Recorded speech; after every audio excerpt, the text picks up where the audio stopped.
Allô les élèves, j'espère que tu vas bien. Aujourd'hui, on est vendredi, on est la semaine 4 depuis que les trousses du ministère sont envoyées à la maison. Et cette semaine, le ministre, dans sa trousse, tu vas voir, il va apporter tranquillement le thème de la plage, de l'été. Mais je trouve qu'il est allé un petit peu vite, puis on n'a pas assez parlé du printemps.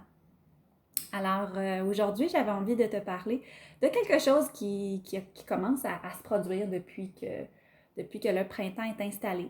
Peut-être que tu l'as déjà remarqué, peut-être que tu as l'oreille fine aussi, hein? Peut-être que tu as entendu des changements, mais quelque chose qui se produit au printemps, c'est que on a nos amis les oiseaux qui commencent à se réveiller, à revenir nous voir. Hein? Ils se rapprochent de plus en plus des maisons, des appartements.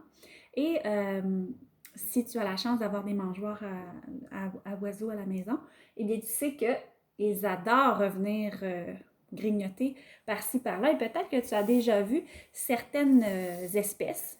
Peut-être que tu les connais, peut-être que tu ne les connais pas. Mais aujourd'hui, j'avais envie de te parler de quelques oiseaux que j'ai eu la chance d'observer depuis la venue du printemps. Peut-être que toi aussi tu les as vus, mais pour l'instant, c'est ceux-là que j'ai vus. Donc, ils ne sont peut-être pas tous encore réveillés pour le printemps. Le premier, qui est un oiseau que tu connais peut-être, c'est celui-ci. Ça s'appelle un merle d'Amérique.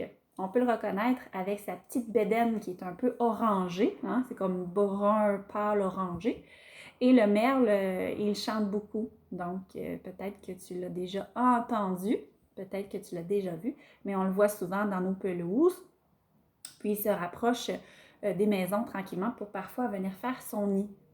Les petits œufs dans son nid sont turquoises, sont super beaux. Donc, ça, c'est un oiseau très commun qu'on voit souvent. L'autre que j'ai commencé à voir apparaître dans ma mangeoire, ça s'appelle un bruant.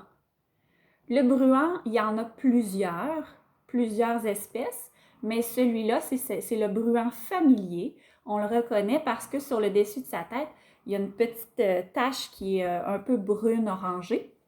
Il y en a d'autres, mais c'est celui qu'on voit souvent dans nos mangeoires. Donc celui-là, j'ai commencé à le voir apparaître tranquillement. Un autre qui, lui, passe l'hiver avec nous, hein, c'est un petit oiseau très minuscule. Il est vraiment tout petit, mais très mignon. Je la trouve vraiment belle. Et c'est la mésange. La mésange, elle va se nourrir dans nos mangeoires aussi régulièrement. Et tu vas la remarquer, elle est vraiment plus petite que les autres. Donc, c'est vraiment un petit oiseau. Elle est vraiment adorable.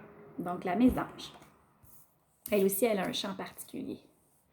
L'autre, qu'on distingue assez facilement grâce à sa couleur, c'est le chardonneret. Le chardonneret, ici c'est le mâle, ici c'est la femelle, parce que peut-être que tu le sais, peut-être que tu ne le sais pas, mais chez les oiseaux, le mâle est toujours plus coloré que la femelle. Donc ici, la femelle, on dirait qu'elle est comme un petit peu sale, hein? C'est jaune sale, alors que le mâle, c'est un jaune qui est beaucoup plus clair, beaucoup plus vif. Alors les mâles sont toujours plus colorés, des couleurs plus vives parce que ça leur permet d'attirer les femelles. Parce que les oiseaux comme nous, hein, ils veulent former des couples pour pouvoir avoir des petits. Donc, c'est de cette façon que les oiseaux fonctionnent. Donc, celui-là, le chardonneret. Facile à remarquer parce qu'il est très jaune. Donc, quand des fois, on se promène dans la forêt ou même dans la rue, poup, je remarque une petite tache jaune dans un arbre et je sais que c'est un chardonneret. Ensuite, deux autres qui sont plutôt colorés. Un que tu connais probablement, dû à sa couleur, le jet bleu.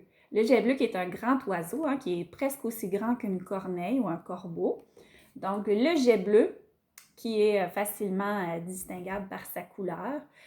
Ils vont parfois venir dans les mangeoires, mais ils ont de la difficulté un petit peu parce qu'ils sont gros et les mangeoires, souvent, ils sont faits pour les petits oiseaux. Donc, il faut avoir les bonnes mangeoires si on veut les nourrir, mais ils sont toujours très beaux à regarder et quand ils volent et qu'ils ont les ailes ouvertes, ils sont très majestueux. Le dernier qui est très coloré, le cardinal. C'est un de mes préférés parce que je trouve, j'adore la couleur rouge, mais je trouve qu'avec, il a sur la tête, un peu comme un jet bleu, on appelle ça une huppe. Donc, il y a un petit toupette qui fait fou et qui lève dans les airs. C'est très drôle. Donc, le cardinal aussi, j'aime beaucoup son chant. Donc, le matin, c'est souvent lui qui va me réveiller. J'entends « Ah, il y a un cardinal pas loin. » Donc, je sais que le cardinal n'est pas très loin. Et lui aussi, il est facilement reconnaissable hein, parce qu'on voit une petite tache rouge dans un arbre. Et là, je sais que le cardinal, il s'y cache. Alors, voilà pour les oiseaux. Dans la famille des oiseaux du Québec aussi, que tu as peut-être remarqué commencer à sortir, se prendre l'air, vu que la neige a fondu et qu'il a plu beaucoup. Il y a beaucoup de trous d'eau hein, un peu partout sur les terrains et même dans les champs. Et on a notre ami le canard colvert. Oui, le canard colvert. Ça, c'est le mâle. Et ici, c'est la femelle. On voit ici encore une fois que le mâle a des couleurs plus vives, alors que la femelle, elle est plus simple. Donc, peut-être que tu as commencé à remarquer des canards dans les flaques d'eau, dans les étangs. Et ils aiment beaucoup nager, hein, ils ont des pattes palmées.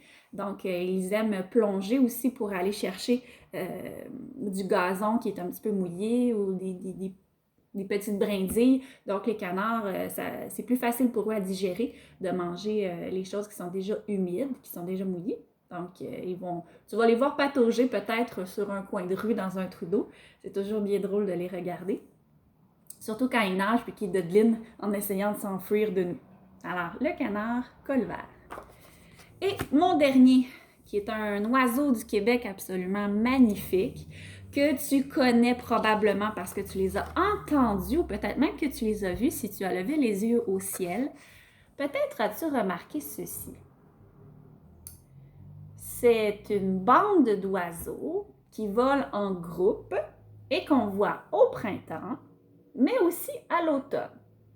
Au printemps, ils rentrent au pays, alors qu'à l'automne, ils quittent pour les pays plus chauds. Donc, ce sont des oiseaux qui n'aiment pas le froid, ils n'aiment pas l'hiver. Donc, ils vont s'enfuir, se déplacer en groupe.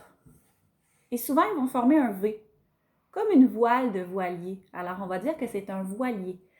Un voilier d'outarde. Oui, des outardes.